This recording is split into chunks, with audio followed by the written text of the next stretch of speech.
Mimi. Well, thanks, everybody. This is the November 10th. Wait, is this? No, that's the wrong meeting agenda. I'm going to move right here to the other one. This is the November 14th meeting of the Yolo County Transportation District Board of Directors. Welcome to you all. And we will open that agenda. I'm sorry, folks. I'm at another location and I'm having a little bit of trouble with my various devices. But in just a second, I'll have this ready to go. Maybe Director Ledesma can tell us about his background. Oh, that would be nice. Chris, what do you got behind you? You guys have been around, know what that was supposed to be, and still it could be and will be. I'm leaving it to the very capable hands of Tom and Lucas to help carry the torch for it going forward. Very good. That's the streetcar project, an early rendering of it. So yep, going across the Tower Bridge. That's it. Okay, very cool. Let's go ahead. So this is the November 14th meeting. Mimi, would you please call roll and determine the quorum? Yes. Yolo County, Here. City of Woodland, Here. City of Davis, I am here. City of West Sacramento, Here. City of Winters. Here. We have UC Davis representative Here, yes. and Caltrans representative. Here. We have quorum. Wonderful. Thank you very much. This is a meeting that one of the items on our consent agenda is to approve the agenda. Another is to approve us conducting a hybrid meeting pursuant to the relevant statutes. And there are many opportunities for people to comment, to share the views of the public with us tonight. We will have a consent agenda. We'll hear comments on that if anyone's interested. And we'll also have several items on our regular calendar where there'll be opportunity for public comment. But right now we will turn to public comment on matters on the consent agenda or items not on the agenda, but within the purview of Yolo County Transportation District. And as you know, if you're here with us tonight, we don't have an opportunity to comment or discuss matters that are presented in public comment because they're not available to others and because it's against the law. So we're now turning to public comment. Are there any people present or online who would like to address us? We do have one public comment. All right. Very good. I see that's Mr. Hirsch. Yes. Alan, would you like to address us within 3 minutes, please?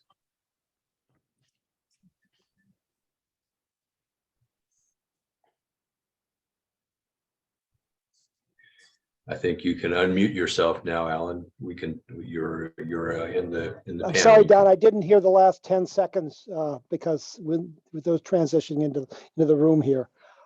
Thank you for the privilege of talking. You have about 3 minutes, Alan. Thank you. Thank you so much. Thank you so much. Last meeting, you passed a resolution about the goals of the widening of I-80, and you mentioned reducing congestion. If you remember at the ITS presentation, the University of Davis Institution of Transport presented something to you last January. They said basically with induced demand, you will never reduce congestion by widening freeways. Within 10 years, guaranteed, sometimes as quickly as 18 months, you fill up the capacity. You will not reduce congestion. So putting that as a goal is promising something to the public that is the science says you cannot attain. All you can do is let people pay to opt out. So you're letting the rich people pay to opt out. The people who would travel to Tahoe have a second home, largely, I would guess. Or maybe you can offer a little contribution to the poorest 3 or 5 or 8%, like was done in San Mateo County. We're not going to build our way out of congestion here. You need to build alternate means of getting people there. Any capacity you add, you facilitate with tolls, is just adding to the greenhouse gases. And we have a crisis here. This is not just a nice to have, this is a crisis. So I'm concerned that you're basically promising the public that we'll reduce congestion. The second comment I have to say is basically you continue to have an ad hoc committee to meet on the I-80 widening. You've now met for a year now. You've talked about making this permanent with a toll authority. This is no longer an ad hoc committee and should be meeting under the auspices of the Brown Act. They should be public meetings with public minutes and public involvement. Please don't mess up this project by causing this to be done in an illegal fashion by violation of the Brown Act. This should be done in a public fashion, so it's done viewed as legitimately. Please do this. This is a very difficult project. I hope you'll basically do it. We'll do it in a way that's consistent with the Brown Act and consistent with the science around widening freeways. Thank you very much. All right, thank you, Alan. Are there any other persons who'd like to address us in public comment? There are no further public comments. All right, thank you. Autumn, we're now to the consent agenda. Is there anything that you would like to remove from the consent calendar? No, Mr. Chair. Thank you. Colleagues, are there any members of the board who would like to remove anything from consent agenda for further discussion? If not, would one of you like to make a motion to approve the consent calendar as presented? So moved, Mr. Chair. Stallard. Thank you, Tom. Is there a second? Lauren will second. Okay, thank you. I heard Stallard make the motion and Director Lauren seconded to approve the consent calendar item 3A through G. Mimi, would you call the roll, please? Yes, Yolo County, Aye. City of Woodland, Aye. City of West Sacramento, Aye. City of Winters. Aye. Okay, the motion passed. City of Davis also votes aye. City of Davis, I'm sorry. How could we forget? Thank you very much, everyone. So that brings us to item 4, administrative reports. And the first topic under administrative reports is board member reports. And I think, of course, one of the things that we have to address this evening is the departure of Mr. Ledesma. We understand, Director Ledesma, that this is your final meeting with us, and that's certainly a milestone in the history of the Yolo County Transportation District Board. I'd like to turn to Mr. Stallard and ask if he would like to make any comment about this momentous occasion. While we do this, why don't we go back to the pictures of the board members? Thank you, Tom. All I can say is I deeply value Chris's point of view on every issue on which he wishes to speak. Unlike some of us, he doesn't feel a need to speak on every issue, but when he does, it's always been with something very worthwhile and worth really taking to heart. There was a time when, of course, Woodland wasn't sufficiently present. Chris, I want to thank you and your colleagues during that time for carrying the water for Woodland as well as your own jurisdictions.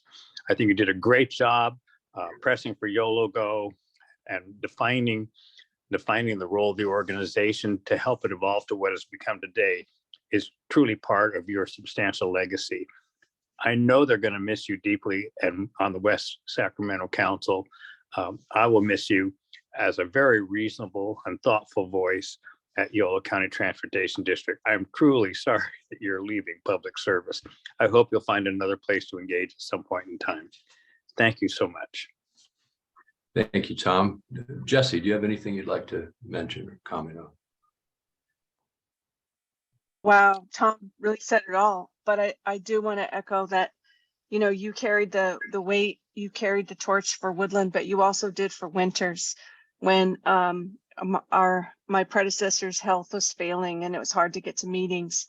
You said, let's bring somebody in that can attend, and then, you know, really talk to me about transportation and the values. And I became a lover of transportation with your guidance. So I really appreciate your wisdom and serving alongside you on YCTD. Thank you. Thank you, Jesse. Matt Dulcich, do you have anything you'd like to say? Thank you. I would just kind of add to Chris, attending these meetings is one thing, but his long hours of extra work were really appreciated. And I think it was issue after issue where the need was off outside of the cycle of a regular meeting. and the need to do additional research or work with colleagues. And it was, I think, tremendous public service. So that's one thing, is the long hours. And then the other would be, Chris, for the rigor and really scrutiny that you would always put into issues, and then your clarity of expressing those and getting our group to discuss them and figure out a long-term strategy. So Chris, thank you. Thank you. Alex, Padilla, do you have anything? I just wanted to concur with everyone, what everyone has said, and just thank Chris for all of your hard work dedicated to this board. Thanks, Alex. Lucas, do you have anything? Yes, I do. Couple quick points. One, I mean, I'm so grateful, Chris, to have served with you since 2014. We've been fortunate to serve in 2 cycles as chair and vice chair, and so as a sort of real team effort. And so that is something that I really have been so grateful to serve side by side with you. And you're such a strong thought partner, both on this board, but also obviously was also fortunate to serve with you for a bunch of years on the Yolo Habitat Conservancy kind of concurrently.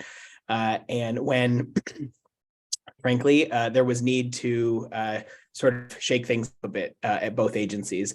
And so really have very much appreciated your sort of steadfast determination and consistency as we've moved forward from, we had there was a real need for new leadership at this agency, staff level, and then that's something we've been able to see through.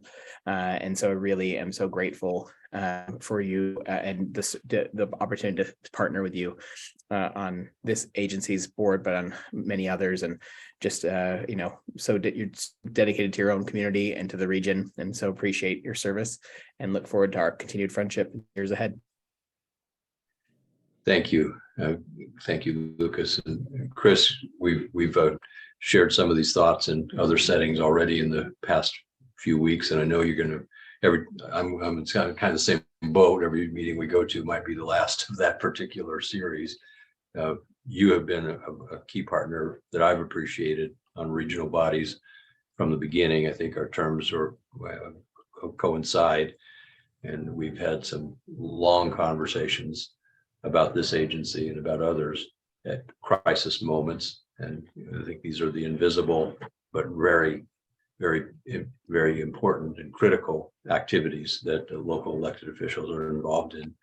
You joined, I think your first meeting of this board as a member was March of 2014, and you were appointed vice chair in April of 2014. You were a quick learner apparently, and you moved right in. And you were appointed chair again in 2019, and you've been a valuable member of every part of our creative work together with this board throughout that period of time. You've served as a member of the ad hoc committee for the Yolo 80 managed lane efforts, and it was essential that your perspective and your awareness of the needs of your community have been a part of the discussions of that project.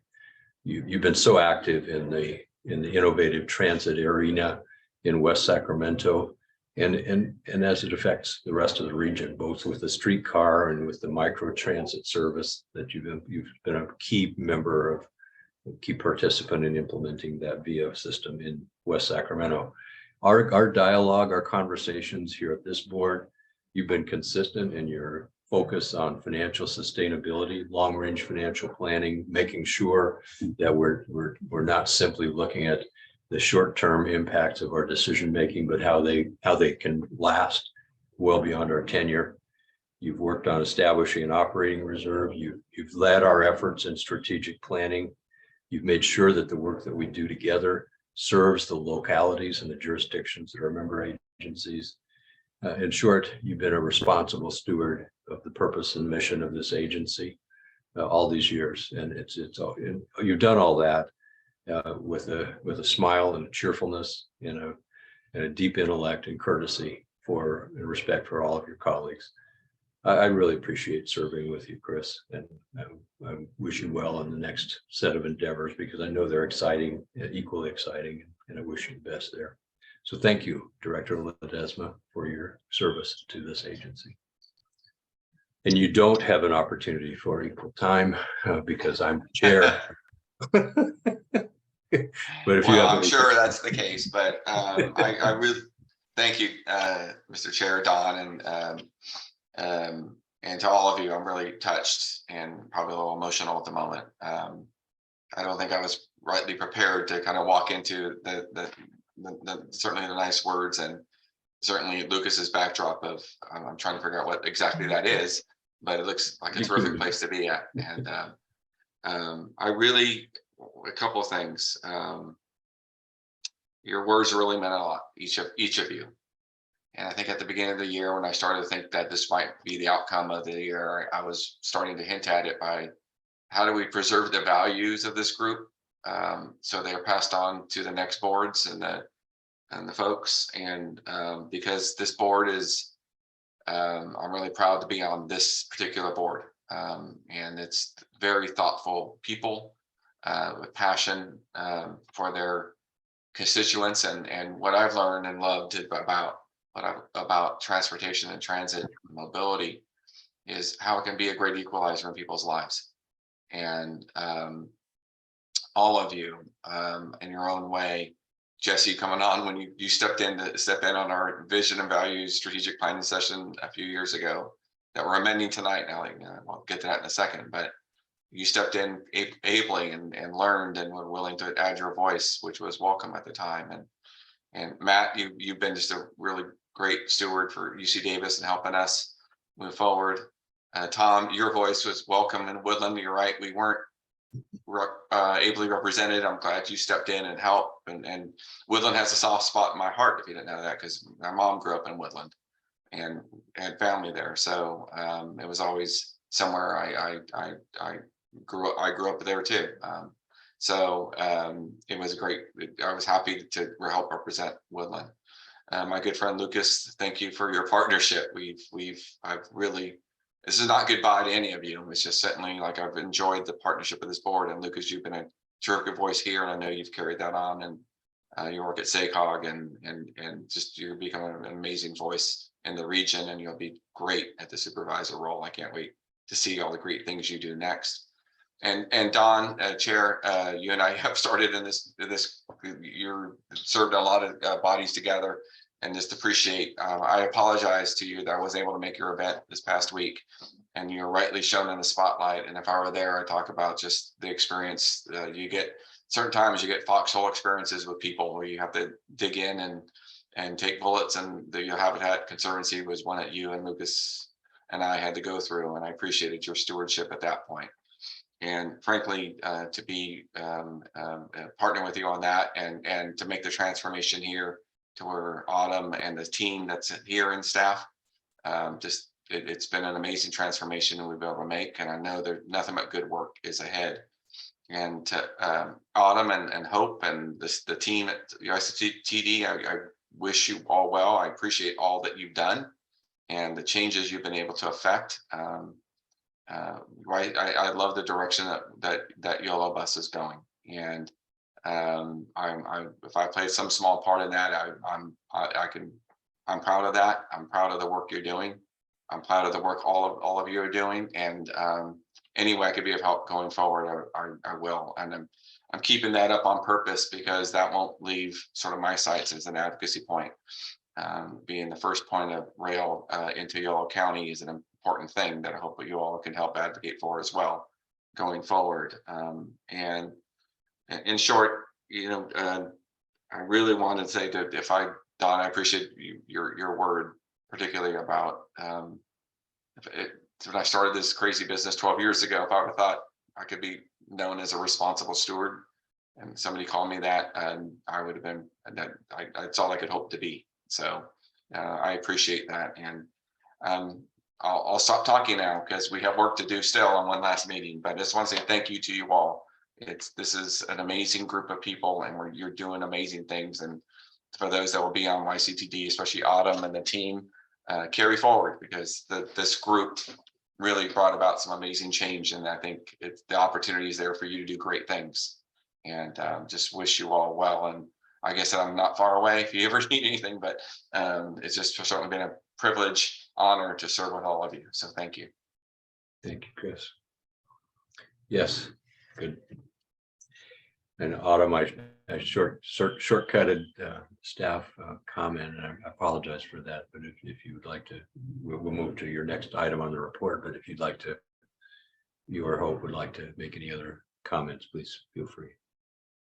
Well, very good, Mr. Chair. I will take that opportunity, and maybe I'll just start out my executive director's report by just appreciating Chris's just incredible leadership over this last year. And I think, two things really stand out for me when I think back about just the, working with you over the last year. One is just, knowing how much you had juggling in the way that you really came through every time when we needed you on the difficult conversations with Caltrans on the Yolo 80 managed lanes, and the clarity and the perspective that you brought to that was just really essential. And I was so grateful to be standing behind you at various points in those conversations.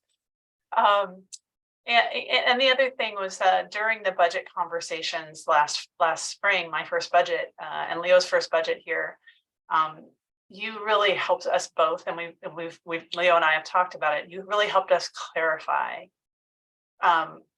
where we need to go in terms of understanding our long-term trajectory. And so, one of the first item in our work plan for next year is to do strategic planning. And that was really catalyzed by the comments and the feedback that you shared to help me really understand this is where we need to go. And I appreciate you so much for setting us on that path. Yeah, and I will definitely be calling. So, Thank you, Autumn. Shall I go ahead? Sorry. Let's just if you would Hope like to make a comment, she's free if you would like to. I'm never good in these moments. You build relationships and partnerships through this role as counsel to the district. And Director Ledesma, I've certainly always appreciated working with you and your quick responses and being willing to adjust your schedule, and how responsive you were during COVID in those challenging times. So just thank you so much, and we'll miss you. Thank you, Hope. All right. Love Fest is over, Mr. Ledesma. And now we'll go back to your admonition to get to work. Thank you. Very good. Well, I will proceed with the executive director's report. I know we're a little bit out of order, but I'll do the executive director's report and also report on the most recent business of the ad hoc committee, and then we can go to Mr. Klein for the general manager report. So. I just want to highlight a couple things to highlight from the last executive director's report. We saw a surge in ridership on the Route 42 last month that just really, I think, bears highlighting. Ridership was 38% higher than it was in September, but perhaps more telling, it was 47% higher than the same time last year. So looking at October 22 versus October 21, we saw a 47% increase, and that's 10,000 people, 10,000 trips. And that's with the limited improvements, in terms of increasing the frequencies and changing the routing, because we haven't even been able to roll them all out because of the driver shortage. So I think it's very encouraging, and really it's a testament to the work of this board and the staff before I came on, in terms of envisioning the future of the Route 42. And you're going to hear from Eric about some of the additional service planning that we're doing and improvements we're hoping to make going forward. But I just, it's an extraordinary result to see a 47% increase in transit ridership. And it's only 1 month of data, and we'll see how, the months, unfold. But I just wanted to underscore that. We also saw continued month-over-month growth in our microtransit and paratransit ridership. It is really squeezing our capacity. We are in the midst of purchasing more small vehicles to expand our fleet, both to accommodate the existing demand as well as, of course, launch our Woodland demand. At this point, we're looking at a February to April timeframe where we think we'll have most, if not all, of the vehicles delivered and be able to get them into service.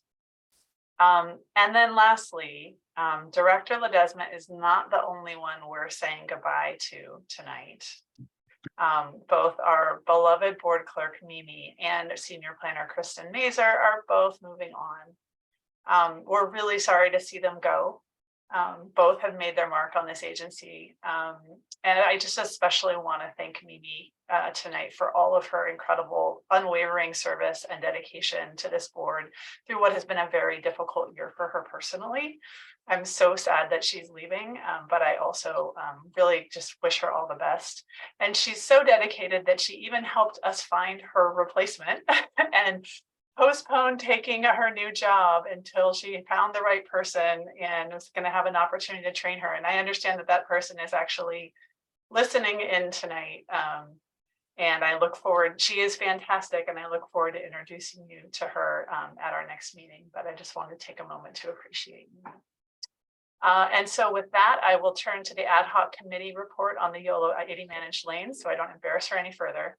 And just say that the ad hoc committee has met once since our last meeting to focus, that conversation was focused on the priorities for the next phase of work, as well as the future of the committee itself. And so staff is working on kind of developing some recommendations based on that conversation that will be coming to the board in January to talk about kind of what is the next phase of work. In the meantime, we are continuing to work with our partners at Caltrans District 3 on our application for the SB1 funding that is going to be due to the CTC December 1st. So that's my report on that. And with that, I believe I can turn it over to Mr. Klein to give the TransDev report.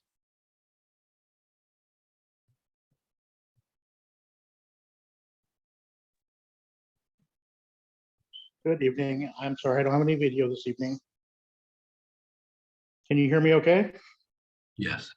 Yes, we can. I'm having technical difficulties this evening, sorry.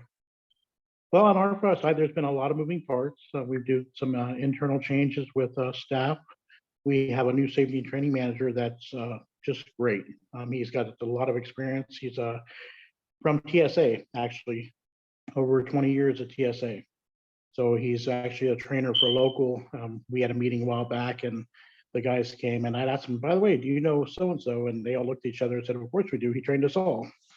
They have very good things to say about him. And he's been with us now in another role since the end of February, no, December 27th started. And so just getting him ready. He's hit the ground running. We have some great things coming into training. So we're hoping to be able to expand classes, and we're looking in the next couple of weeks to have some larger classes coming. But currently right now, we're still holding strong with the number that we had.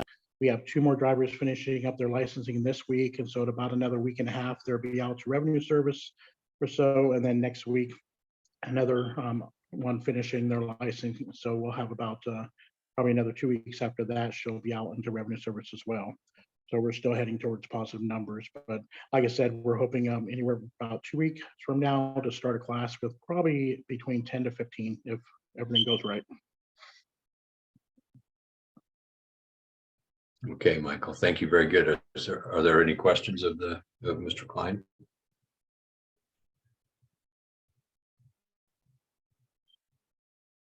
Okay, I don't see any questions or hear any. Autumn? Oh, Lucas, did you have something? Well, yeah, just it's not. I think it falls here. A quick question. See, it's probably certainly for a discussion in a future board meeting, but we had received a couple of public communications with regard to sort of comments around the new 42 routing, especially as it relates to all of the stops that were removed in South Davis. And I do, and we all are aware of that, and we knew that was coming, and we all approved it. But I think it's still a bit of a surprise to regular riders that were used to either riding previously the 44 express bus service that was cut during the pandemic, and now the 42 that no longer stops in South Davis at all. So I definitely just wanted to, I think, raise it mostly in, I think, they're probably, I've heard it now, not just from sort of riders and such, but I'm now hearing it, from some of my colleagues in the city council as well. So I mean, just to raise that as a item around, while I'm very, very excited to see the drastic increase in ridership in the retooled 42A, 42B route. I definitely, we have cut service to a part of the county that we previously served with several routes. So I just want to sort of raise that as an item that I think maybe might be deserving of a future discussion. Thank you. And there may be some, comments from staff now, but I definitely appreciate the possibility of a future discussion on the item. Thank you. That sounds like it is probably a good item for a future agenda. Honestly, I think the change happens and people experience it, and I think you probably want to give it a little time to see how it sorts out, and then do an reassessment of how effective and whether you're meeting the objectives, and whether there's a way to address the impacts that individuals are experiencing. I don't doubt the impacts, they are clear, but if there's a way to address them as a mid-course, that might be good. But it sounds like an item for a future agenda, perhaps an update in December on status, and then perhaps a more complete assessment after a period of time. That all sounds good. I would say, I guess, one other quick point, which is that are those emails being responded to by someone? Yes, I can definitely answer that question. Absolutely. We are responding to every email that we received, either Eric or myself. And I agree, it would be good to do an update on it. And I will just say that the impacts to South Davis, and I apologize, Mr. Chair, I don't want to go too far into this, but the impacts to South Davis, the service that we had served a very specific section of South Davis. It was the easternmost section of South Davis. By running the Route 42 down 5th Street, where we have stops at the Dave Pell's overcrossing and at Pole Line and 5th, both of which are about 1,000 feet from Cowell Boulevard in South Davis, we actually have better access for people in those parts of South Davis.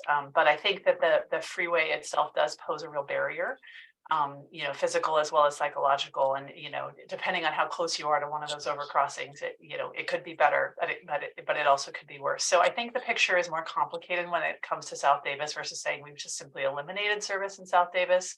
But absolutely want to, say that we are taking those comments very seriously and responding to each and every one, and definitely open to having conversations with this board about kind of other ways that we could better support the travel needs in South Davis.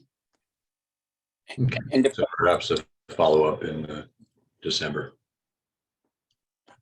Maybe even push it off a month or two so that we can get 2 or 3 good. I'd like that to get at least 3 or 4 good months of information so that we can come back to the board with a meaningful grouping of information. I also want to piggyback on what Autumn said, Lucas, and say if you do have people who are contacting you, it'd be great to get to talk to them as a staff member myself. So please feel free to share my information with the general public, because we're always looking to hear from writers and from the members of the general public about stuff like this. So Autumn's absolutely right. We have been getting back to people about ones that we hear, but I know that there's been a conversation going on, for example, on my neighborhood. My mother-in-law brought it up to my attention. So it's really good to get to have a good conversation and dialogue with the Davis residents. So. Thank you very much. Yeah, appreciate it. Okay, well, I think Autumn, will leave it to you and on the best timing for bringing back a robust and full discussion. Okay, thank you, Lucas. And meanwhile, of course, we will be responding to the individuals who brought the issue forward. Autumn, did you have additional points on your oral report and then the CAC, I-80 lane, the various pieces? Anything further? Nothing further from me. Okay, anybody want to raise any questions about any of the topics listed? I don't see anyone, and I don't see any requests for public comment. So we'll move to item 5. Very good. Mimi, if you would start the screen share. This is I really have to say, I really appreciated the conversation that we had last month about this. This is the update to our vision, values, and priorities statement. And our staff recommendation is to review the draft update that we've prepared, amended as needed, And if it's ready for approval tonight, approve it. Otherwise, send us back to do more work on it. Next slide. So we did this as a line item, and I'll just, you can read what's on the slide. I'll just, as we kind of go through, I'll just say a little bit about what we heard from you at the last meeting and what we've tried to reflect here. We heard a lot about the vision statement. It's actually one of the things we heard less about than some of the other pieces. That broadly we thought this was it kind of captured some of the values. And so this was really meant to just kind of, this was me kind of color commentary, rewriting it to make it sound pretty, to be honest. But we can move on to the next slide, because where we really, I think, got into the substance was in these next two areas. So our core values.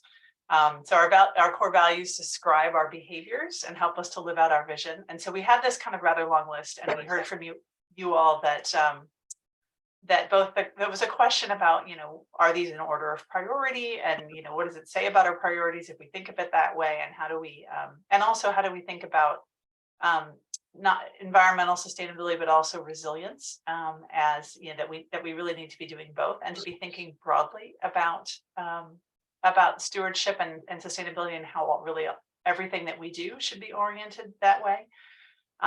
So we came up with we tried to just turn them all into full sentences, first of all, and so the first one is really focused on kind of how we work, and that we really, I think, as a team, both this board and staff, really prioritize listening, and being innovative, and just seeing what we can do better, and not just being satisfied with continuing to do the same thing every day, because we've always done it this way, but really thinking about, how are things evolving, and how can we be continuously, responding to the changes around us. Transparency and accountability is something this board has talked about quite a bit. And I know that's something that is important to all of us, and it's important to our partners. And so that's kind of the focus of the second bullet. Prioritizing the needs and voices of marginalized communities and populations. This again is just really going back to what are our core values here, and this is something that we've spoken about quite a bit. We wanted to get more specific about it here. And then lastly, our commitment to environmental sustainability and resilience. Next slide. In terms of district-wide priorities, this is an area where we're starting to sort of take a step into strategic planning, and I think that's a much longer conversation. But so what I tried to do here is capture kind of broad priorities that I think align with the values that we've articulated. And so I focused on three. The first is about transit service and making our transit service faster, more convenient, and reliable. The second is really about how we partner, and who we partner with in order to address the current and evolving mobility needs of our county. And then lastly, the third and final bullet is really about the kind of the part of our statutory mandate that has not yet really come to fruition, which is around, can we help to coordinate, plan, and fundraise so that all of Yolo County is speaking with one voice around priority transportation projects and programs, in order to hopefully raise all boats, and so that all of the jurisdictions in Yolo County are able to be more successful and effective in delivering the projects that we need at a countywide level. So that's really what the third bullet is kind of oriented towards, is that kind of programming and kind of project delivery piece. And so that's all. I think we can go back to that last, or turn off the slideshow, that's fine. And with that, I would just appreciate hearing any feedback that you all may have.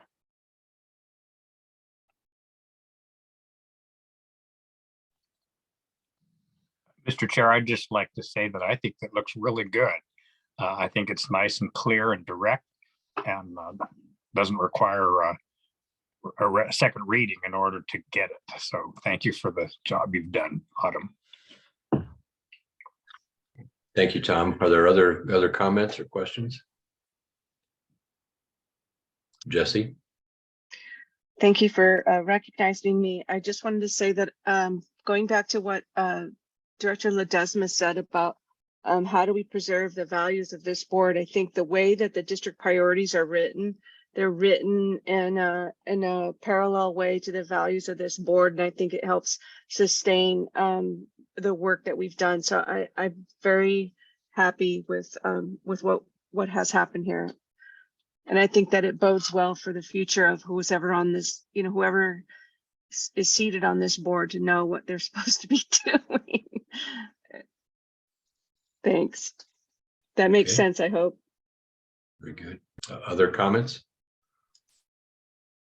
Just to say, I hinted at it earlier, but yeah, I do like the changes there, especially on the district-wide priorities, much more active voice about the work the board will be doing going forward in the agency. So I do like the direction. Thank you.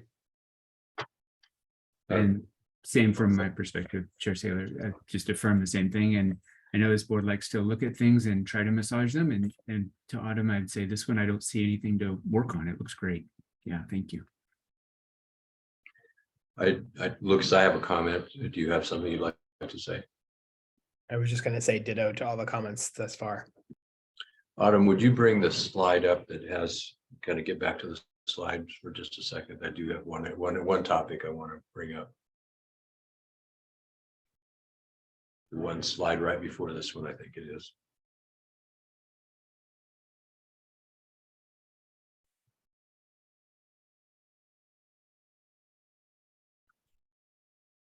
This one. No, this one here. This is the one. So that number one, I looked through the various topics both in the values pieces and the priorities pieces, and I think we can track most of the topics that we've had in earlier versions about equity is more operationalized and environmental sustainability is more operationalized in the language here. So I think we've captured most of the points in a more action-oriented, clear phrasing. But this first sentence here, I do have a quibble, and one of the things we've lost is safety.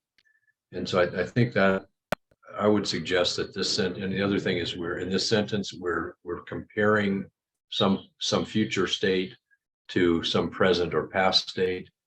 So my suggestion is that we rephrase this one phrase, this one sentence to read, provide transit service that is safe, fast, convenient, and reliable. And I think adding safe is wise, because any transit system that doesn't have safety as one of its priorities is probably missing the boat. And I think it's hard to operationalize more convenient and reliable and faster because you have to compare it to some base. And so that would be my only suggestion here, would be to have this be safe, fast, convenient, and reliable. How does that sound to you? I think that sounds right. I think you're absolutely right that safety is super important and should be in there. Okay. All right. Thank you. Do we, and colleagues, if you think I'm just out to lunch, then I know you'll tell me later, or maybe even now. But I think that's a one change that completes the package from my perspective. Is there any public comment on this topic? There is one public comment from Mr. Hirsch. Okay, Alan, would you go ahead and share your thoughts in the 3 minutes?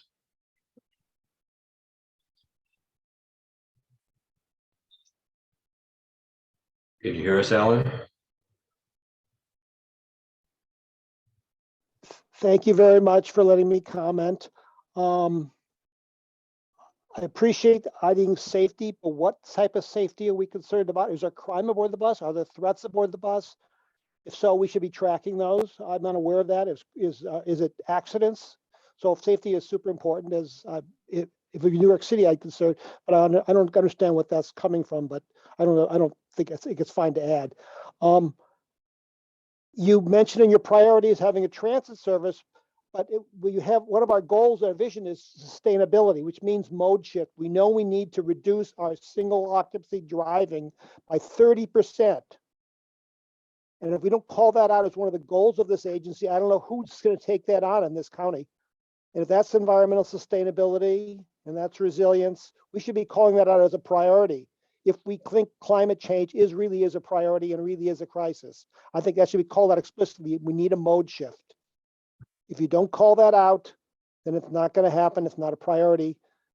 It's just better bus service and not really a mode shift. And also we're multimodal. Should we be calling out the other modes in terms of the mode shift or with driving by cars? If we really are innovative, we need to have a mode shift called out in this visions document, if that's what you mean in terms of environmental sustainability. I hope these comments are helpful. I know your discussion is finished. I'm the last one to comment here. So for what it's worth, thank you very much. All right, thank you, Alan. Colleagues, I don't see any other public comment. Are we ready to make a motion that I would hope includes the additional comment that I made?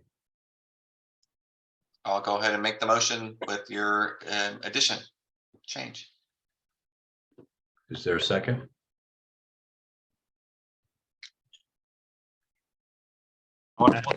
Second, yeah. Okay, so we have a motion by Ledesma and a second by Frericks with the modification in the one sentence as noted. Autumn, is the motion clear? All right. So, Yes, Mr. Chair. thank you. So Mimi, go ahead and call the roll, please. Okay. Yolo County, Aye. City of Woodland, Aye. City of Davis, Aye. City of West Sacramento, Aye. City of Winters. Aye. Okay, motion passed. All right. Thank you, everybody. Now we'll move to item 6. Well, very good. This is me again on this one. So we have a big agenda tonight, and I thank you all for your attention. So this item is our update to our 1-year goals and 6 and 12-month milestones. So you'll remember that last October we adopted a set of 1-year goals and 3, 6, and 12-month milestones. It's now been a year, so we've been working as a team to update those for the year ahead. And I won't go through all 15 pages in detail, but I just wanted to touch on each of the 11 high-level goals. So if you can go to the next slide, maybe we'll touch on each. So the first is to chart the long-term trajectory of Yolo County Transportation District. I alluded to this earlier. This is really about who do we want to be 10 years from now. This is our strategic planning process. So there's one thing within this goal, and that is to do a strategic plan. And in the staff report, we've detailed kind of what that entails, and welcome your feedback on any of that. But we'll be looking at that process in earnest, really starting in January. Next slide. The second priority is to advance equitable and sustainable implementation of the Yolo 80 Managed Lanes project. Obviously, something we've talked about quite a bit, and we've detailed in the work plan some of the key pieces like successful completion of the environmental review process, establishing a tolling authority to direct operations of the new managed lane and oversight of toll revenue, fundraising to close the gap and move forward with construction of phase 1, et cetera. So these are all the key pieces here. Next slide. Our next goal is to improve our fixed route transit service, and this includes a host of different items, including implementation of the new Route 42 service, getting out of the County Fair Mall and hopefully to a new transit center in downtown Woodland, as well as a number of it's really time to start thinking again about the next kind of phase of improvements to transit, and so with our short range transit plan. Next slide. Goal 4 is our district-wide service planning and policies for microtransit. So there's of course the launch of our new microtransit service and implementation of our new RideCo handheld app, as well as rebranding and growing the fleet to sustain the growth in our microtransit service. Number 5 is to strengthen transit operations and internal coordination. So this is we continue to prioritize driver recruitment. We're also looking at how do we transition to our zero emission fleet in a way that's make sure that our service is sustainable and consistent with our goals of as much as possible reducing our carbon emissions. And the next goal, number 6, is around expanding our multimodal planning and programming. So this is an area that I think will really be fleshed out through our strategic planning process, right? When we talk about things like, programming and establishing countywide priorities for major transportation projects. But for this year, while we're figuring that out, we'll continue to focus on the YCTD project, the Yolo Active Transportation Corridors, and the Yolo Commute, which is our transportation management association that we staff. Next slide. Improving our customer experience for transit passengers. This includes a whole host of items from expanding the use of electronic fare payments, making our fare structure more simple and straightforward and understandable, continuing to improve our customer tech tools because the technology underpins all of the great gadgets that allow us to say exactly when the bus is going to come and how crowded it is. There's a lot of technological improvements that we were pretty behind the 8 ball on that we want to get caught up on this year. Number 8 is strengthening local partnerships and increasing community engagement. So this is really all about kind of building and deepening our relationships with community stakeholders in Yolo County. You can see here some of the highlights of the work we've done over the past year on this, but there is much more work to be done. And as part of this, we're looking forward to launching a reduced fare program for nonprofits that work with disadvantaged communities. And this is some of the early feedback that we've received, and we've been able to prioritize some of our state funding to launch a pilot program that would allow us to provide subsidized fares for the clients of our nonprofits that are helping our most vulnerable communities. Number 9 is to complete our capital planning and procurements with improved tools. So we need the 10-year capital improvement plan. We don't have one currently, but we plan to get that done. And to improve our procurement tools, just to have things like, we don't have boilerplate procurement contracts, et cetera. We don't have a lot of the sort of standard tools in place that can allow us to sort of streamline and make sure that we're compliant in terms of doing our procurements with all of the guidance. So we're working on creating those templates and procedures this year. And then number 10, improving our grant financial planning and administration. So this is really about focused on how are we tracking our grants and making sure that we have all of our reporting is getting done, that we're making sure that we're going after and getting every single penny that we're eligible for in terms of our federal formula grants. And making sure that we, stay on track with that. And then finally, 11 goal. We tried to get it down to 10, but we just couldn't get down to 10 this year. Is to foster employee engagement and professional growth. So this includes things like having an employee climate survey that we do on an ongoing basis to gauge people's engagement, and doing that over time so we can track and see how things are going. Maintaining competitive wages, which we know is really critical. We continue to have vacancies and to have difficulty filling vacancies because it is such a tough hiring climate out there, for now anyway. And looking at refreshing our internship program to make sure we're really giving our interns and building that pipeline of talent that's going to sustain us in the future. And then the last slide here is just about next steps. So we want to finalize this plan pending your feedback, and then that will form the basis of our individual work plans for the coming year. And then we do want to sync this up with our annual budget process. It's out of sync because we did this last October because I started in September, but we want to get to a place where we're doing the work plan and then doing the budget at the same time so the two are harmonized. So in order to accomplish that, we'll revisit this in spring 22. To coincide and really then help us, inform the annual budget process. And that concludes my presentation. Wonderful, very ambitious, obviously a very ambitious work plan, very detailed, and I'm pleased to hear that this is the product of the whole team. I'm pleased to hear that the CAC had a deep, robust conversation, that they had some comments that can be considered in the time to come. Makes a lot of sense to revisit this in the springtime as a part of the budget building process, and probably to look at that point about how much of this is trackable goals and how much of it is detailed work plans. But it is definitely a good picture, in my view, of the work ahead, and I think a very ambitious and robust set of goals. Colleagues, do you have questions about the materials presented? Any questions or comments from any of you before we ask for public comment? Chair Saylor, if I could. Yes, Matt, please. Yeah, for goal 3, Autumn, that was the update to fixed route transit, and I wholeheartedly agree with that. I think it's great. With COVID and all of the disruptions that happened both to YCTD and Unitrans, it might be a fresh opportunity to collaborate with Unitrans on fixed route and even some of the other items like technology, marketing, those kind of things.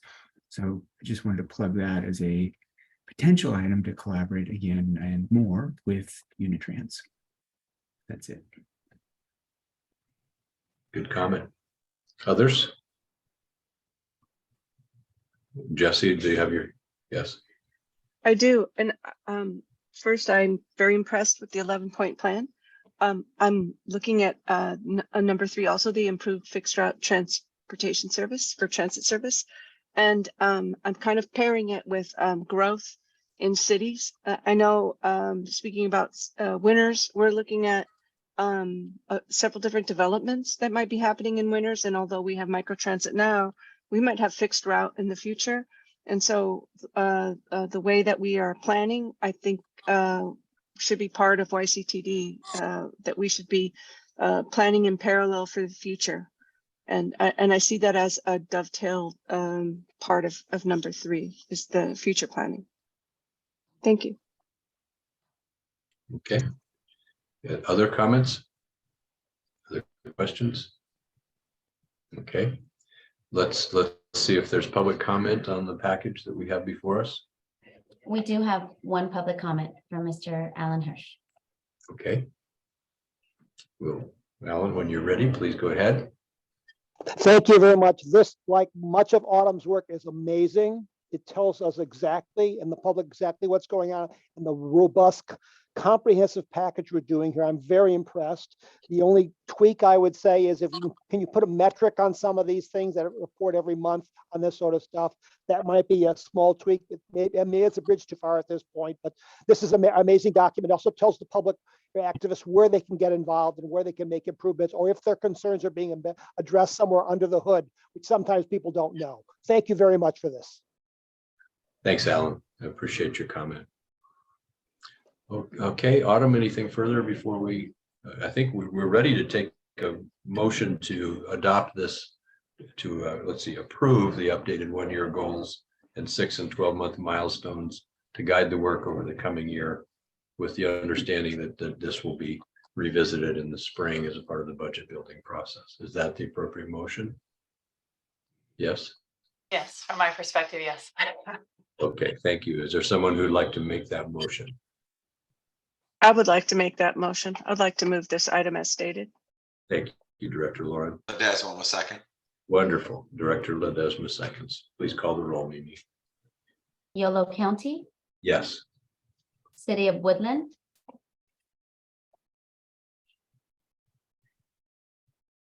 City of Woodland, Aye. okay, City of Davis, Aye. City of West Sacramento, Aye. and City of Winters. Aye. Okay, motion passed. Thank you, everyone. Item 7 now. The Woodland Service Area Planning Update. Thank you, Mimi, for getting the slides up. I'll wait for it to come up. Good evening, board. Chair Saylor.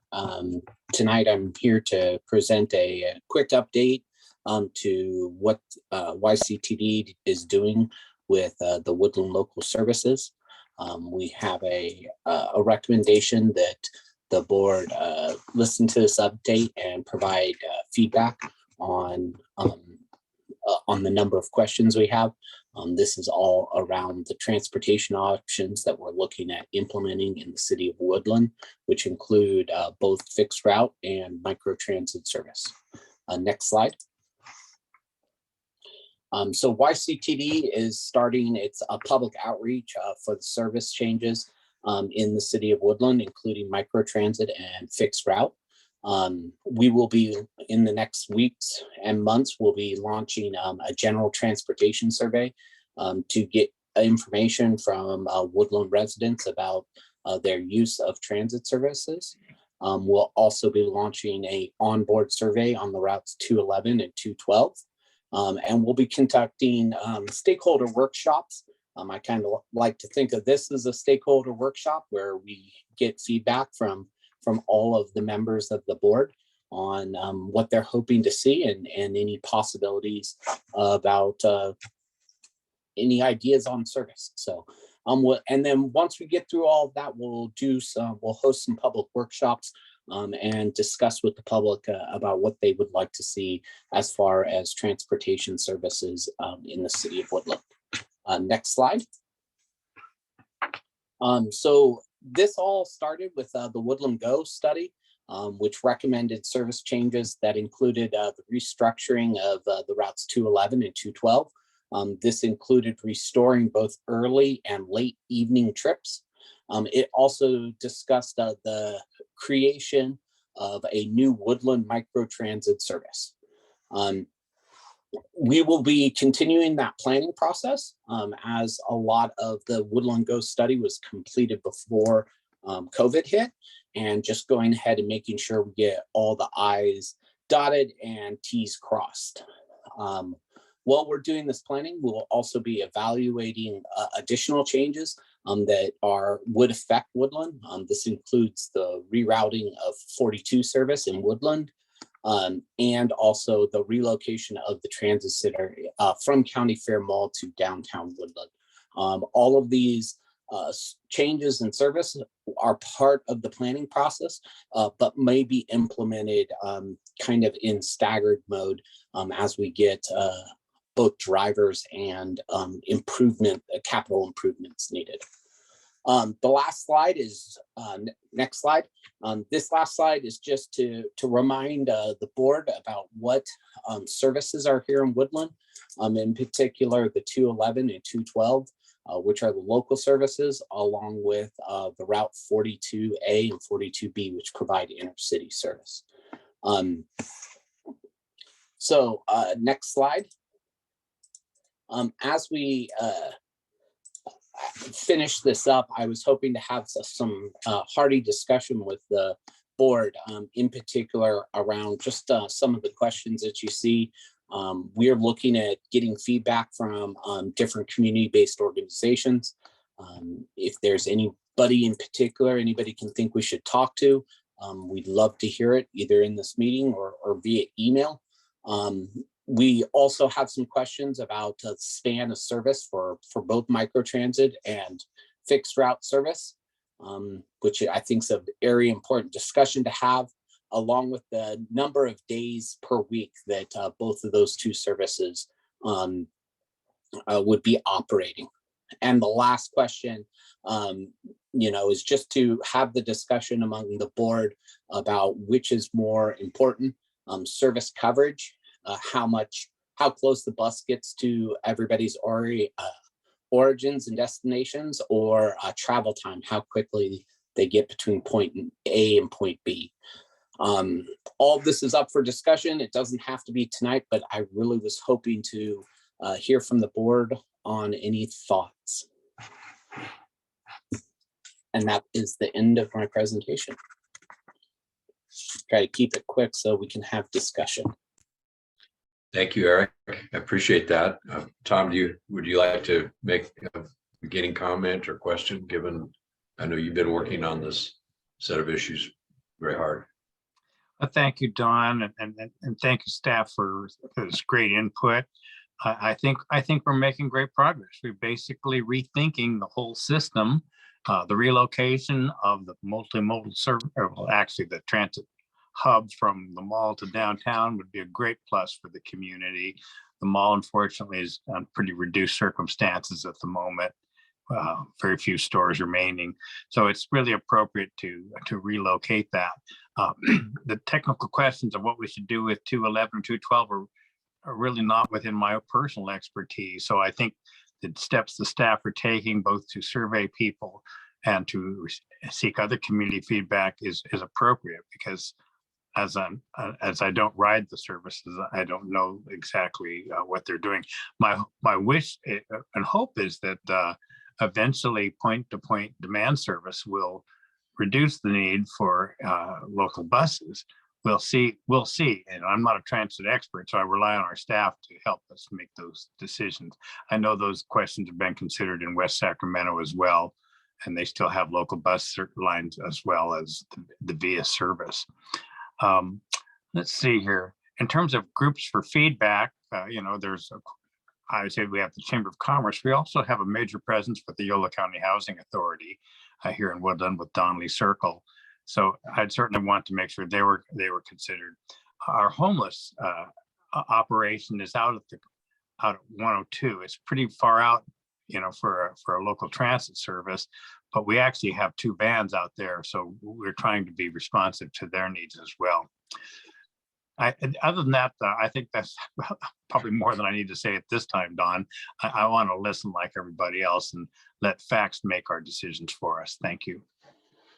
Very good. Other comments from board members on the questions that Eric has posed, or any other topic? If I can, Mr. Chair, just Please. yeah, I think Tom, your instinct is right. Is sort of around getting I think looking back at what we did with VIA wasn't really there was no set plan, right? We just knew we needed mobility and extra transit, and the wonderful thing about it is we learned and we let ourselves learn. And as you start the process and you get feedback, certainly it helps to get feedback from the community and about what they're seeing currently and how that could inform any changes on not just the micro transit but the fixed route. Certainly it should, but people will mainly talk with their feet and their wallets, right? They'll start to take things to where they need to go. They'll start to understand kind of the service and how it could fit, or how they can make it fit with their life or shape their life. And I think that's, not to be, too nostalgic or maudlin with my experience with this, was one of the more uplifting parts of the job I've had in the last 12 years, is watch it actually change people's lives when we did VIA. And we didn't ask anybody's opinion whether they needed VIA or not. We just had an instinct, and the data was the ridership drop in West Sac and empty buses, and that what's kind of guided us to try it. So my point to you is, Tom, to your last point, like let the facts speak. I think you'll let the data speak once we start to get it, and more people are using it and who uses it, and not try to program it as much until you learn more. I think that would be sort of the guidance that I could give towards this, because I think people move the way people move, and you'll find, to your point, I know the mall and kind of its current predicament, so you have that instinct, and I think people will start to move and give you the input of where they're going now. So again, I just like to say I'm looking forward to seeing how this all works out and shakes out as you progress. So but the questions I think are the right ones. The only thing I'll mention is the micro transit 8 a.m. to 5 a.m. We found the biggest riders, or some of the biggest riders in VIA in our world, are young people getting to school. And so if the 8 a.m. start time, if you could learn from that about alternate from the 7 a.m. That might be worth thinking about. I'm not sure what does to the budget, but they were a big user, as well as seniors who in the afternoon are trying to get to the supermarket or somewhere else. So anyway, just some of my thoughts, but really looking forward to seeing how this works out. Mr. Chair? Yes. If I could add one more thing, have responded to Chris's comments. Stephen Jobs said, we're in the business of creating products that people don't even know they need.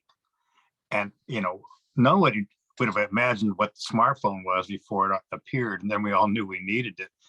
You know, I've never had a single constituent come up to me and ask for a point-to-point on-demand transit service. Nobody's asked for that. We just know that those of us who like to use Lyft and Uber and other options, what a great option it is to be able to move people point to point rather than having to walk for 15 minutes or 20 minutes to get to a bus stop. So I think what I'm saying is we need to take in all that feedback, but we're the ones responsible for watching the direction of transit planning and as it is in the present and future, and make sure we're bringing those advanced ideas to the benefit of our public. So, you know, I feel that's part of our role as leaders. So I want to listen to everybody, but at the same time, I feel as a leader, you know, we're the ones pushing for the on-demand service because we know what a difference it'll make. We learned from West Sacramento what a difference it's made there. Thank you. Okay. Other board members, and I think at this point, Eric, I think your questions are good, but can we go back to the Hollywood Squares image? Thanks. Any other board member comments? I do have a quick question, Mr. Chair. I think it's really just a status update, you know, vis-a-vis the County Fair Mall and and then also sort of the proposals sort of in the future to, you know, relocate various lines, Yolo bus line through downtown Woodland in some sort of a more central transit hub or center or something along those lines. So just the questions are certainly of staff or of potentially Stallard, like when is that expected to come to fruition? Sort of the specific sort of transit hub or center. And in lieu of that coming to fruition, why can't we have those lines rerouted through downtown Woodland? I mean, does it really need to have the sort of transit center established and built before lines can be moved through? Obviously you have to have Woodland be supportive of it, but I mean, it seemed like I was been by the County Fair Mall site recently on a bunch of occasions, both in a vehicle, passenger vehicle, and also on the bus. And it's really bad. I feel that's maybe putting it mildly. So, I mean, it's just like, you know, so just curious about the timing and, you know, I would think Woodland would be interested in having those changes too. And, you know, maybe even before there's a more official sort of transit established. So curious about that. Thank you. I'm happy to jump in, but I also want to defer to Tom as well. I would just say from my perspective, the sooner we can make that move, the better. We are no longer looking at actually purchasing a parcel and doing kind of an off-street transit center, which is a very time-consuming process. We're looking at doing a kind of an on-street transit center similar to the one in West Sacramento that, you know, could be done much more quickly. It is, you know, and so my hope is that we can do it fairly soon. To your point, Lucas, you know, I am still new to the job. I don't know anybody on the Woodland City Council other than Tom. I've got to get to know them. I've got to understand where the fault lines are. I love that Tom is enthusiastic and supportive of it, and I want to make sure that that we don't overstep in the wrong direction and alienate the very people who we think could benefit from this in terms of the downtown businesses and others. So I think for us, we want to make sure that we're just going through that process thoughtfully. But I would love to invite, Tom's perspective on that. Well, I can tell you there, you won't have any problems. This is something that I think will be enthusiastically received by the community. And as you know, from our interaction with Ken Hyatt, our city manager, he feels that way as well. So I think you're pretty solid ground on him. That doesn't mean I wouldn't love for you to get to know every member of our council. And if I can help in any way, you just let me know, please. And just to piggyback on what Autumn said, we are looking at doing it, a lot faster than originally was decided, but we do need to find a good route that is capable of being done in a safe and meaningful manner. And that's what I think a lot of the planning is going to be in the near future here with that. So I have a couple comments, I think that on these topics. Whatever we do needs to have a financial stability component to it. So we run fixed routes, and that's interesting, but those fixed routes, they cost a certain amount of money. And if we continue to run them and add transit, micro transit, then that's going to cost presumably more money. If we take those fixed routes out, then we're going to potentially, while we gain some service and some customer satisfaction and perhaps ridership, maybe those rides are more expensive per capita, and they are, and people cannot. It's difficult to rely on them. So I think I'm not completely sold on this, and let's just go from one to the other extreme. I think it's got to be a mix and in a blend, and that being the case, the planning for the fixed route and the connectivity with the micro transit features, that's a data-driven discussion, and one that I think does need both some advanced planning as well as some design thinking that Chris is referring to. Let's give it a try, and if it doesn't work, we can adjust it. Yeah, okay, but we got to have I think a reasonable working plan to start with that might have some flexibility built into it. I think that the 8 to 5 limitation for micro transit is a problematic. 8 to 5 weekdays only. It really limits the usability of the system. We've experienced that in the winter circumstance, where we know that there are people who, if they want to go to work in Vacaville or go to a doctor's appointment in Davis or vice versa, and they're going to have challenges meeting those specific time commitments with the lack of predictability, the unavailability of the service outside the weekday working times. So I think that there is some work to be done on the time periods after the normal weekday working day traditional. So, but for me, I think I'm excited that this work is going on. I think the interaction between the micro transit thinking and the rerouting and provision of a different approach to transit hub in Woodland, there may be some. I think there will be some opportunities for improvement when you put all the pieces together, but they also can be independent, separate kinds of decisions. And if we work toward having it all solved, we may never get anything done. So I get that. And I think Lucas's point about moving on some parts of it is a good idea. I continue to have just a little bit of yes and thinking on this, that a hub or a spine for the fixed route still seems to me to be a necessity in Woodland, and doing that and adding micro transit has an additional fiscal cost potentially. And I think the board should be aware of that and go forward and know what they're getting themselves into. If I may, Mr. Chair, basically our Woodland routes are mostly inner city. The 42, the 215 out to the casino, the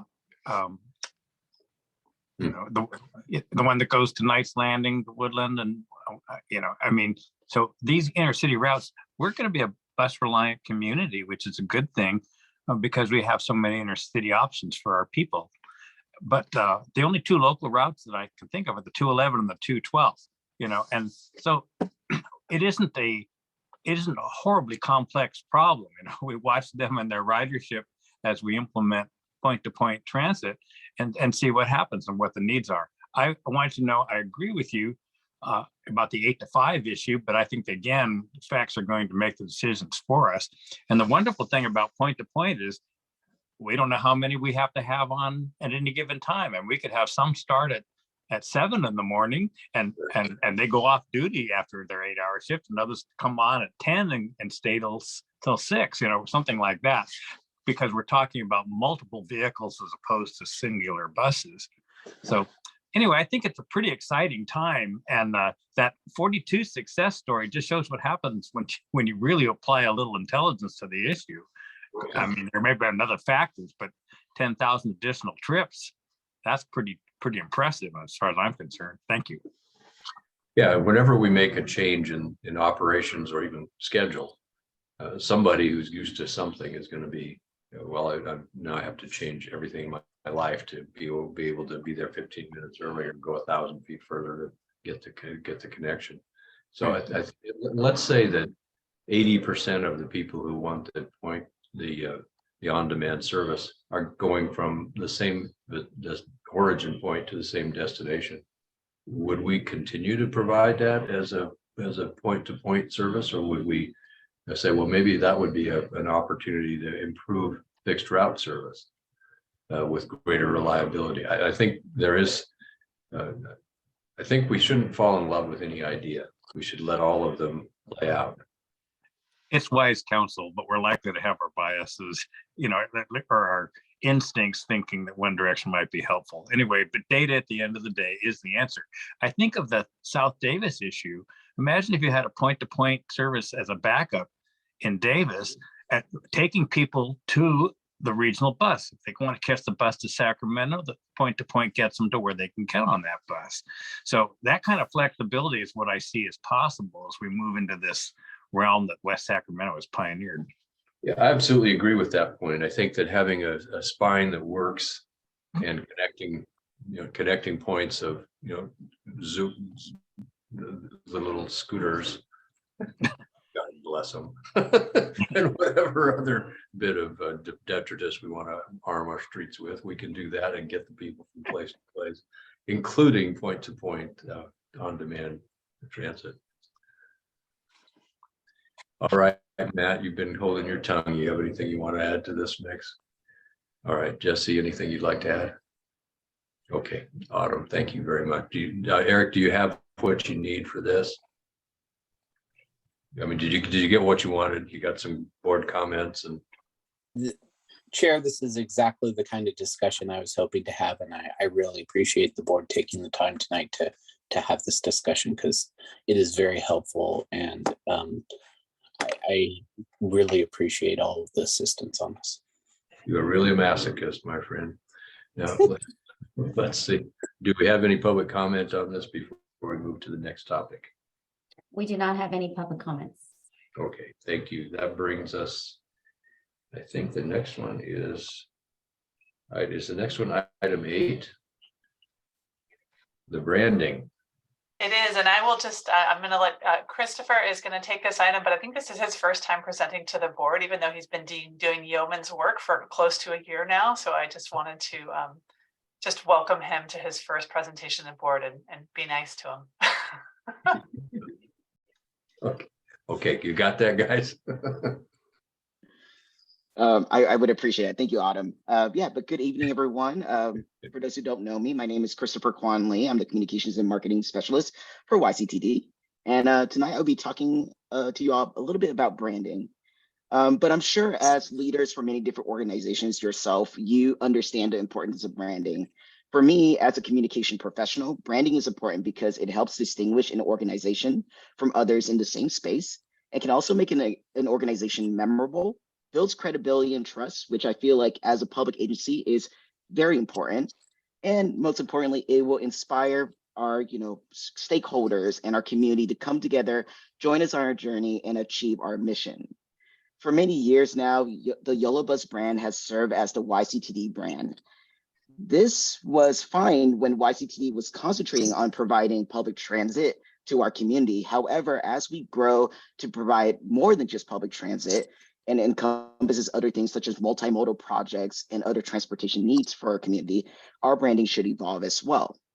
This is why tonight I'm presenting 2 potential logos for everyone to review, provide feedback, and hopefully approve of one of them so we can move forward with establishing a brand identity and also establishing a style guide for future things for YCT projects, such as the launch of the YCTD website, among other projects. So let's go ahead and review those two logos now. So this is the first logo design. It's simple, it's typography, and yeah, I won't say too much about it. I would rather get your genuine reactions on it. But yeah, this is the first logo design. And then let's go ahead and show the second one, and we can go back to, either or. And this is the second logo design that that we have been working on. This one's more about the maps, the Yolo, of Yolo County, and the 4 different cities that YCTD serves. So I'll let that marinate with you all for a little bit, and we can open it up for some discussions. And yeah, thank you. Christopher, thank you. I was wondering who this guy Brandon is that you wanted to talk about, but now I realize it's branding that you are interested in. So that's good. That's much better. I appreciate the topic. So colleagues, you want to go back and forth a little bit, Christopher? Just show us the 2 images, and I suppose that they would sort of amplify into a little bit different images, whichever one was to take the case. Okay. All right. How about just reactions, colleagues? Anybody want? I'll start, Don, if that's okay. Yes, please. Thank you. And I will miss your sense of humor. I'm not sure how you got Brandon from Brandine, but I will miss your sense of humor on these meetings. But first of all, Christopher, this is in general just really good work. I know you've been with us for a year, and you can already start to see the visual changes, representation of YCTD, and kind of the Yolo Bus brand. Even along, we've started that journey to a degree about rebranding ourselves just by branding Yolo Go, branding the new services we have. So we've endeavored, I would say, as a board. This is why I like this board, because we've challenged ourselves a little bit to think beyond just Yolo Bus and I would categorize what Yolo Bus was, just a fixed route service, right? And the public bus service. But we are endeavoring onto new things, and I think it's the appropriate time to start stating YCTD or Yolo Transportation District, whatever the branding is it's the right thing to do. And because it is, we are venturing out for the district wears a bigger hat, and I like the bigger hat. We wear it well, and I think some of the branding around this is really good.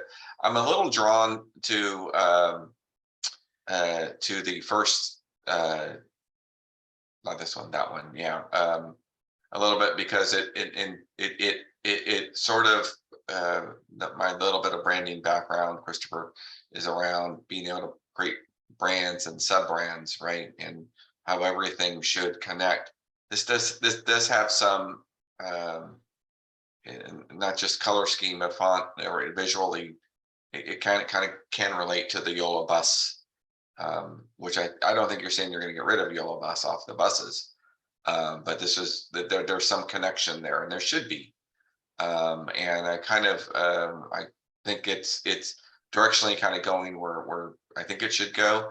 I'm not immune to the second one, not that I have to live with it because I won't be around, but the second one, it kind of shows the map and the yellow, it brings in the Yolo County. I do like having the Yolo County there, because I think people are starting to steal YOLO for other uses across American vernacular, what that means. But again, having Yolo County there is something that I'm attracted to. I'm not sure if I have to pick between one of the visual logos, it would be the one on the right, far right of the previous one, with the county and the circle. It just, again, the freestanding county signature just doesn't, I think it'd be hard to replicate in places, to be honest.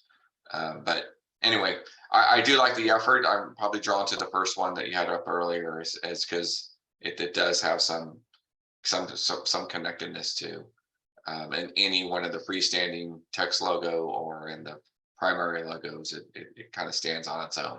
But anyway, those are some thoughts. I just want to say really good job to you. Thank you, Chris. Other comments, colleagues? I really appreciate this, and I think frequently I'll tell people I'm going to the YCTD meeting, and they say, "What do you mean?" And I say, "Oh, you mean it's Yolo bus?" And I say, "Oh yeah, Yolo bus. You're going to the Yolo bus meeting." So I think having this conversation is great, and pointing out, right away, your Yolo Transportation District there in the middle doesn't have the word county. So I'm interested, was that a conversation that evolved as you were working on this, and the intentionality of that and the pros and cons? So some of those kind of questions would be good for us to hear more of your thinking. And I have other questions, but that's my first one on that. Why YCTD to YTD, and your thinking on that.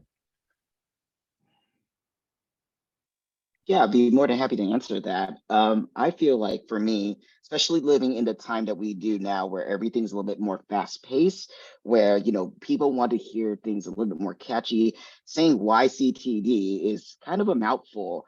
So kind of piggybacking on the 2015 trend of YOLO, right? And then adding on that to this idea of, hey, let's shorten it. Let's make sure that we are known as the YOLO Transportation District, right? So I feel like that, allows it to not only sound better for us as an agency, but also become more recognizable, right?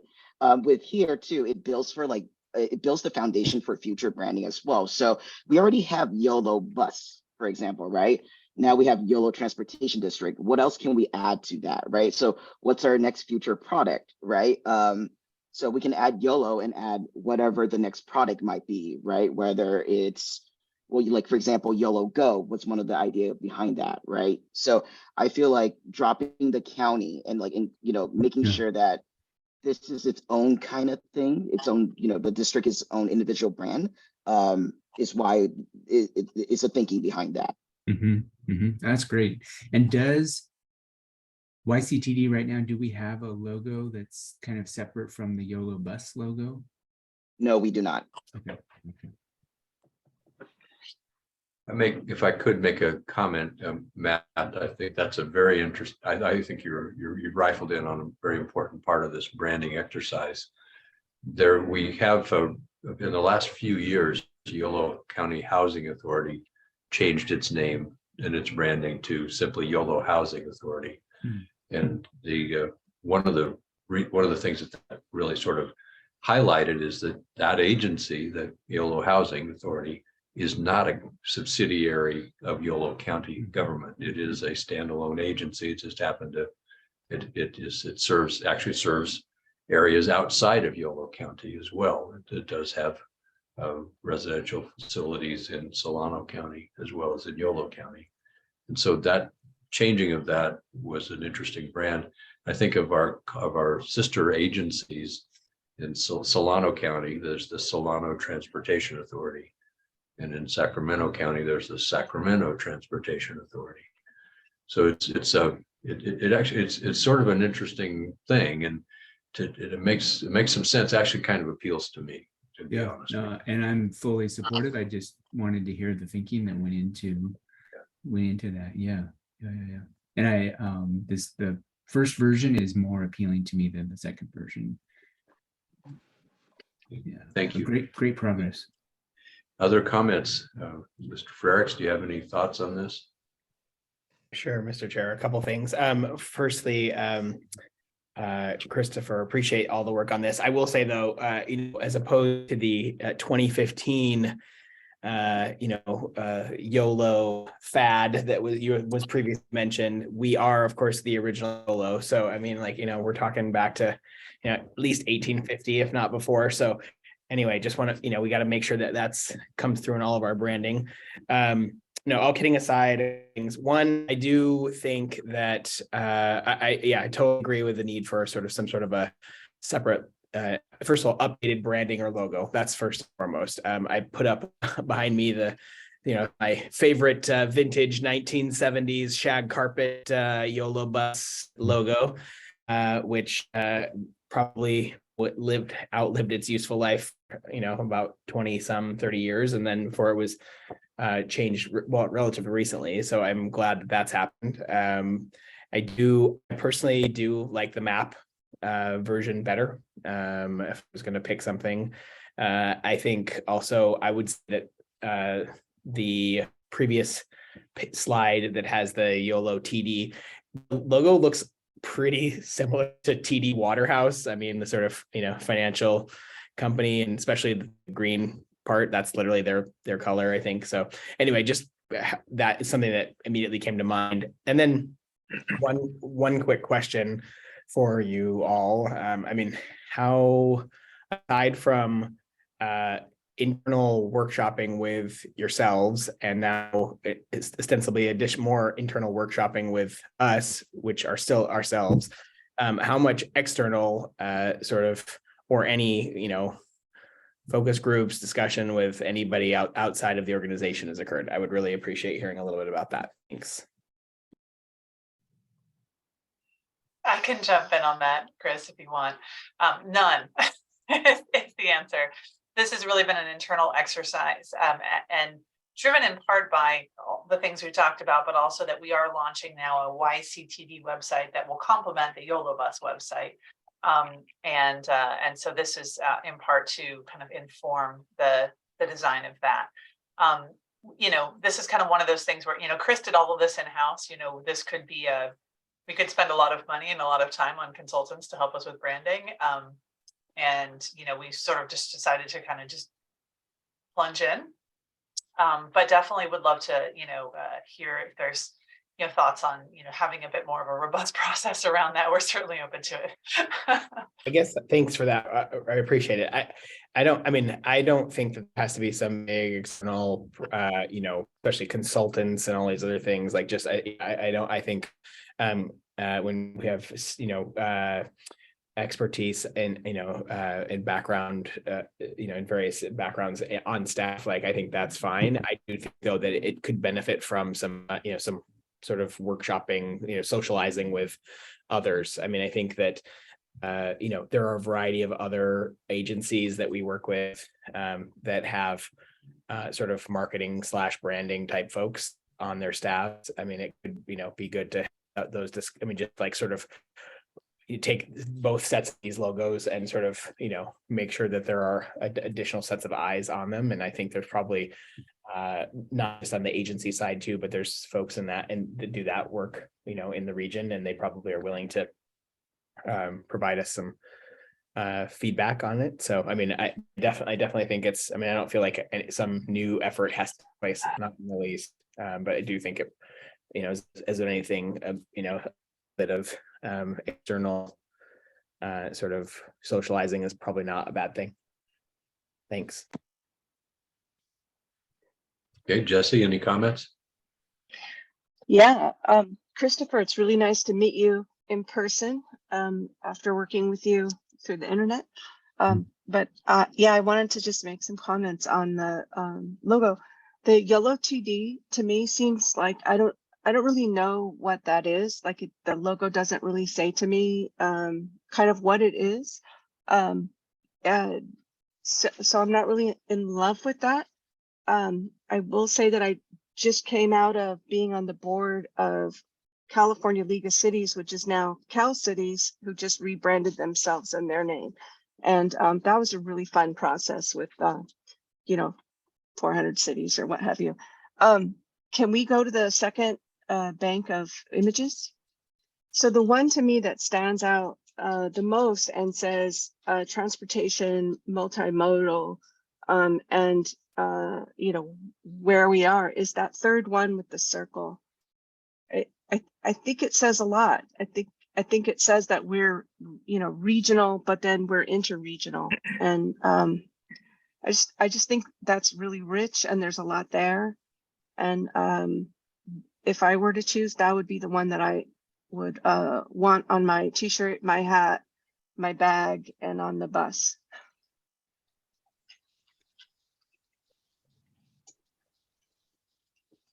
Chair Okay. Sandler, if I Thank you. could. Yeah, Matt. My impression of this logo that's shown here is it graphically tells me how small the transportation effort is in comparison to the geographic size of the county. So I'd want other folks to think, is that, and I'm not a graphical person, it just looks to me like, oh, it's a tiny little effort inside something bigger. It doesn't graphically jump out to me as prominent and of a large scale. It sort of is diminutive in its scale of like what it's trying to communicate. So I wonder graphically if it is the best attempt to put forward the district and our ambition and our exuberance. So if I could, I think we've heard some comments from everybody. I think No, you haven't. Oh, I'm sorry, Tom. I'm so sorry. Thank you. Go ahead. No, first of all, I appreciate the discussion. This is always a difficult topic for groups because we all have different aesthetic senses. And am I still with you? Yeah. Yeah. I feel that the shape of the county is so irrelevant, and most of us are wonks know the shape of Yolo County, but I think most people haven't a clue really. And so I don't think it's terribly relevant. I do agree that it's sort of diminutive. I also think it's rather busy to look at and to understand what it's trying to communicate. I tend to favor the first group. I mean, I think like a really clean looking logo, minimal logo is easier to use, is more functional. I happen to like the colors. I've never seen that other one that Lucas referenced, but anyway, I think Yolo TD stacked or horizontal, that's shown on the top, is nice and clean. I would prefer something like that. I don't know. I guess YOLO Go was rejected. I don't know why, because I thought that was a fairly good moniker for the fact that we're all about movement. So I like that idea as an umbrella name. I do think it's great to take the reference to the county out of the name of the district, simply because people confuse us with Yolo County, as Don was saying earlier. That's been going on for years. They think we're a department of Yolo County. So I think for clarity, it would be good no longer to have that. So I tend to favor the first set of logos as the option. I really do like that top one on the left. That's my opinion. It makes me think maybe we all need this to percolate more on this and have a second go around and maybe let staff think about it and maybe take some of those thoughts to heart and do something with them. Thank you. That's I think exactly where I'm headed, where I think we're headed. And I really appreciate, Tom, your last comments. And I think Lucas's suggestion of doing some consultation with some of our colleagues, and then we can probably suggest who they might be, but I think it wouldn't hurt for us to make our final decision on your recommendations. Christopher, you've heard from us. I think you could probably boil down either some additional options or a recommendation with some consultation. You might want to present to us what some of our sister agencies are using for their logos. So Solano Transportation Authority, the one in the Santa Clara area, I think it's called Valley Transportation Authority, which we are more like than many others, as Autumn has pointed out often. And just just give us a sense of what are some of the additional approaches that people are taking here. I think this is you've sparked our interest and our curiosity, and we're starting to think now about the branding and what it means, because it means more than just a picture on a page. And I think you've done that. And maybe come back at the next meeting or even one after that to give us some additional insights and your recommendations. Autumn, if that makes sense to the two of you, then would that be an okay path to follow here? Mr. Chair, we do have a public comment. I just want to point out before we close this item. Looks like someone wants to make public comment. Okay, well, fine. I'm sorry. Let's hear the public comment.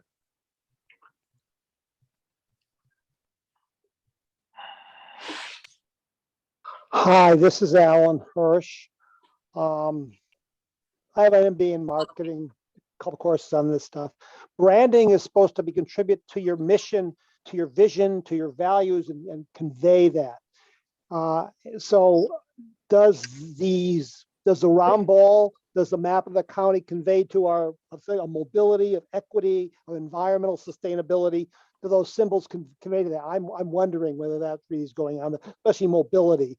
And also you have there's two knobs you're turning. One kind of renaming the organization, and also the symbol you use around it. So those are two moving parts here that could basically, you may want to dissect that separately.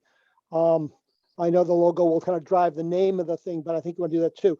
And if you put up the map of Yolo County again, that logo with the map of Yolo County, if you look at that and you look at the spike sitting down there and the big blob on top, you look at that blob. Let's just hear the comment. Yeah. Well, visualization is 92% of communication, Don. I know you don't.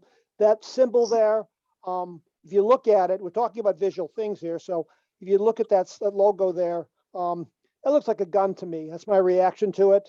So maybe not, but it kind of evokes that to me a little bit. I like the rolling ball because it's motion, but maybe we can put some blur marks or make that a leaning forward or something that can be motion. In the first logo with LTD, can you use the rolling, the roundness to do that? And maybe the two O's in YOLO can be used for motion. I don't know, just for creativity. There's some wild ideas, but I think you should dissect the name of the organization from the symbol you use and use the symbols to convey the values you want to convey: mobility, sustainability, efficiency, safety. Somehow, if you can come up symbols that kind of evoke those sorts of things. I hope that's helpful. Thank you very much. Thank you, Alan. Okay, so Autumn, I think you've heard from us. That's just, you feel like you've got a path forward. Yeah, I think Chris and I will connect tomorrow, and we'll figure out how to bring this back to you. And I really appreciate all the comments and feedback. Okay, thank you. I think do we have another item? I think we've concluded our topics for the evening, haven't we? We have. All right. Then our next meeting is December, is it 13th?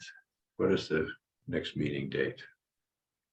December 12th. December 12th. Very good. Thank you, everyone, for a productive meeting. It's been a wide-ranging and interesting discussion on all topics. See you all just on December 12th, except for you, Mr. Ledesma. You're off. Thank you all. Bye-bye. Bye, Chris. Thank you. Bye, everyone. We're Thank adjourned. you.